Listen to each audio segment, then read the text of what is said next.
There was once a king that lived in the highest mountain. He had this castle at the highest point of the mountain because he was a fan of the sky. He dreamed of flying. He wished he was a bird. This man was obsessed with birds.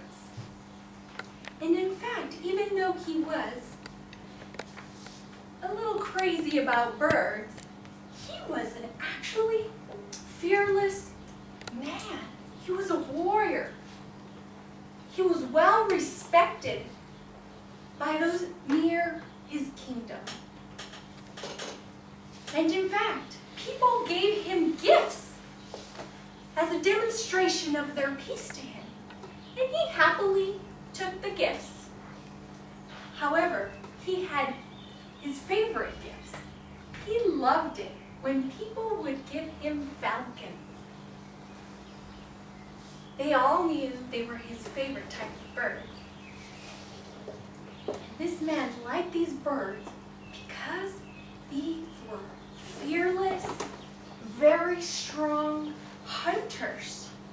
And they flew so fast that the prey wouldn't even know they were coming. They had told him, and this was a rumor, that these birds, these falcons, can fly 220 miles per hour. The king was blown away, and he just thought, wow, I can't even imagine what that would feel like. And so he would sit around in his garden to watch and observe these birds flying around his castle. And he had a journal, and he would take notes and draw diagrams. Obsessed with birds, of course. And one day, as he was doing this, somebody came to him and said, "Sir, we have a gift for you." And he said, "Oh, do you want to come and see it? It's a special one." And so he put down his journal and went to go see it. It was a falcon. It was a very special one. It was a male, fairly large, larger than any other falcon he had seen before. He immediately called his head falconer and said, "Please train this falcon to fly around my castle." And so they took him, said, "Where did this bird come from? Who gifted it to me?" He said, "Sir, it came from a king in the southern lands, in the desert." He said, "Oh, very nice. Nice gift. We'll accept it." So the days flew by and months. He looks out his window. He said, "I have not seen my new bird. Where is my falcon? Call my head falconer and tell him I want to speak with him." He tells him, "Where is my new bird? I have not seen it." "Sir, apologies. Sir, I cannot make this bird fly. I've been trying for months. And it just won't fly. It's holding on to this branch that it came with. And I don't know why." "Don't worry. We will take care of this." And so he thought, let's summon some experts from nearby lands and have them come and take a look at the falcon. These people came and they went. And the falcon continued to hold on to that branch. He did not fly. These experts couldn't figure out why. And so he was puzzled by this falcon's behavior. So he asked to summon a wizard to come and see the falcon.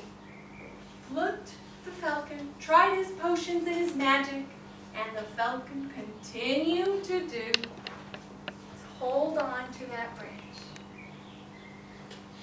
The king was shocked. He's like, "I can't believe this." And then he had a thought. "How about you bring me a farmer?" Usually farmers are out in the country and they see these birds in the wild and they might have an insight on what's going on. And so the farmer came to see the falcon and left. And then the next morning, the king wakes up.